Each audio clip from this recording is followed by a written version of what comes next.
Ya pemirsa, hari ini hati kita rasanya sesak melihat berita dari Medan. Bagaimana tidak, seorang ibu kehilangan nyawa di tangan darah dagingnya sendiri. Anda pasti bertanya-tanya apa yang salah? Bagaimana mungkin anak yang dulu ditimang dan disusui tega berbuat keji itu? Untuk membahasnya sudah tergabung dengan kami via Zoom Dr. Muhammad Iqbal, seorang pakar psikologi. Selamat siang Pak Iqbal. Selamat siang Mas Indra. Sehat Pak Iqbal pada hari ini Pak Iqbal? Alhamdulillah sehat, alhamdulillah. Baik Pak Iqbal, ini kita miris sekali dengan kasus berita dari Medan ini ya Pak Iqbal. Mungkin bisa Ya, jelaskan Pak, kasus di Medan ini bikin banyak ibu rasa ketakutan. Secara psikologis apa yang terjadi di kepala seorang anak sampai tega menghapus rasa sayang pada ibunya dalam sekejap? Apa ini gangguan jiwa Pak atau amarah yang sudah berkarat? ya saya kira ini adalah temanya adalah mendidik anak di era digital ya, bahwa saat ini kita nggak mudah karena kita berhadapan dengan tantangannya yaitu teknologi.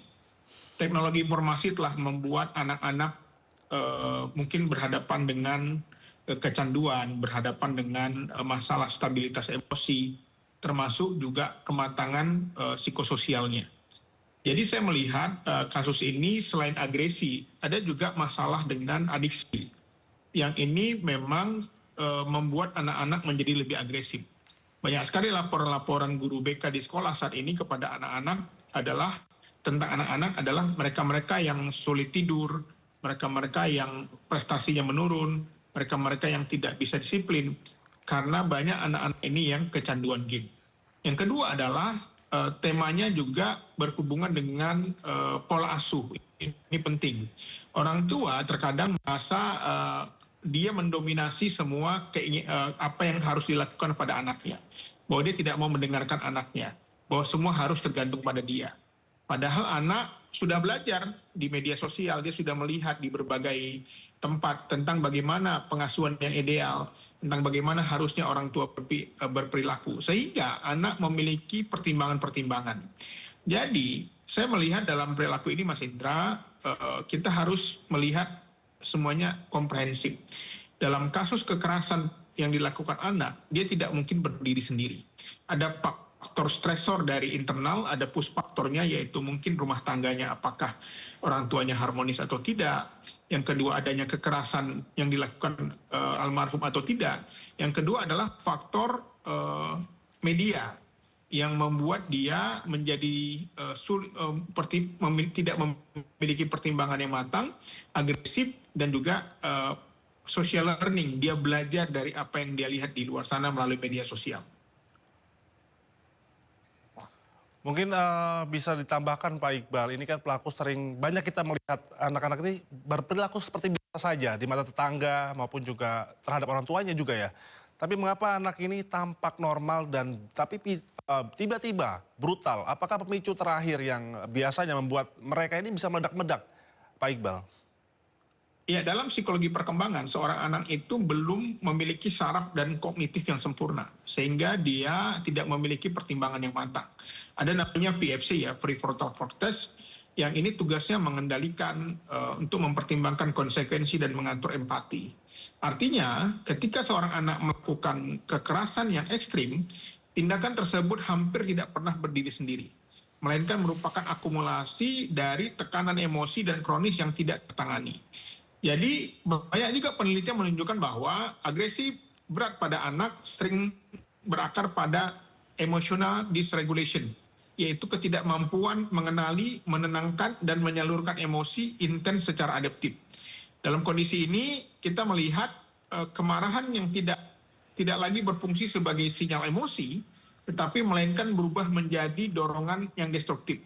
Jadi saya melihat ini juga perlu pemeriksaan psikologi lebih dalam tentang bagaimana kondisi psikologis anak ini. Apakah dia mengalami depresi, agresi ya, yang dia berawal depresi lalu dia jadi agresi karena tekanan ataupun juga misalnya dia melihat pertengkaran, dia menyaksikan kekerasan sehingga dia mengambil jalan pintas untuk agresif. Baik, Pak Iqbal, kita juga sering juga mendengar ya, anak gugat orang tua terkait warisan nih Ya, Pak Iqbal, atau ya. pukul ibu karena tidak diberi uang rokok. Mengapa Ya, nilai hutang budi anak seolah hilang ditelan materi di zaman sekarang, Pak Iqbal? saya menduga ada beberapa hal ya. Kalau yang kasus-kasus memukul yang dilakukan anak laki-laki, misalnya itu ada pengaruh narkoba, ada pengaruh alkohol. Kalau dalam kasus yang di Medan, saya menduga ada faktor kimiawi otak yang merusak otak akibat adiksi game. Karena salah satu yang memicu kemarahannya adalah ketika gamenya dihapus oleh orang tuanya. Ini membuat dia sangat emosional. Termasuk ada kejadian di luar negeri, di Malaysia, seorang kakak membacok adiknya karena game roadblocknya dimainkan gitu ya. Jadi game ini menjadi salah satu faktor pemicu yang besar karena orang yang kecanduan itu mengalami perubahan kimia otak sehingga tidak punya rasa empati, tidak punya rasa malu, tidak punya rasa kasihan. Jadi saya menduga pengaruh anak melawan, membangkang, memukul, bahkan membunuh orang tua itu ada faktor pengaruh dari adiksi. Baik itu narkoba, alkohol, judi, ya, game, dan lain-lain. Ini menjadi salah satu pertimbangan bagaimana ke depan pemerintah kita perlu membuat pusat rehabilitasi untuk adiksi, termasuk adiksi internet ini. Baik, Pak Iqbal, ini kan kita banyak sekali di anak-anak ini lebih terjerumus dengan dunia game begitu ya Pak Iqbal ya. Ini banyak sekali yang mengamuk karena HP disita atau dilarang bermain game. Memang Iya. seberapa pengaruh adiksi game dan judi online ini bisa merusak otak dan empati anak hingga lebih mencintai dunia maya daripada ibunya ataupun orang tuanya begitu Pak? Ya, jadi memang kalau sudah kerusakan otak, jadi orang yang bermain game atau judi itu keluar dopamin di otaknya. Kalau dia berlebihan, dopamin memenuhi otak sehingga nggak punya rasa malu dan tidak punya rasa empati dan pertimbangan. Ini yang disebut dengan cognitive constriction, yaitu penyempitan cara berpikir menjadi hitam putih.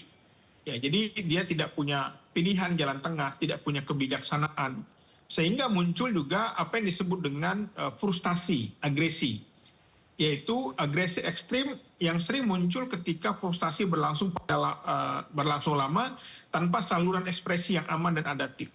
Makanya perlu keseimbangan bagi anak-anak ini untuk olahraga, bermain dengan rekan sebaya, kemudian menghirup udara di alam bebas, mandi di sungai misalnya kalau di kampung gitu ya, atau dia berkawan, bermain, berkumpul, bercerita. Karena bila dia hanya di depan kamera, di depan internet, itu membuat dia akhirnya kehilangan kemampuan sosialnya. Dan yang paling penting adalah anak-anak yang adiksi ini dia akan menghadapi masalah dengan regulasi emosi. Jadi regulasi emosinya tidak stabil, mudah turun naik, dan akhirnya mereka tidak bahagia.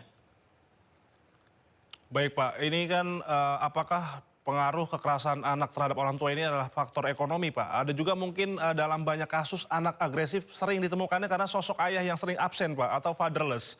Seberapa fatal Ya. dampak minimnya peran ayah Pak dalam membentuk kontrol diri dan rasa hormat anak kepada orang tuanya Pak? Ya, ini penting ya tentang keharmonisan ya. Kalau orang tuanya itu bonding, hangat, harmonis, itu tentu saja anak-anak juga akan mendapatkan kenyamanan. Tapi sebaliknya, kalau dia tidak mendapatkan attachment yang kuat, ya bahwa kualitas relasi awal anak dengan pengasuh membentuk fondasi regulasi emosi yang sepanjang hidup.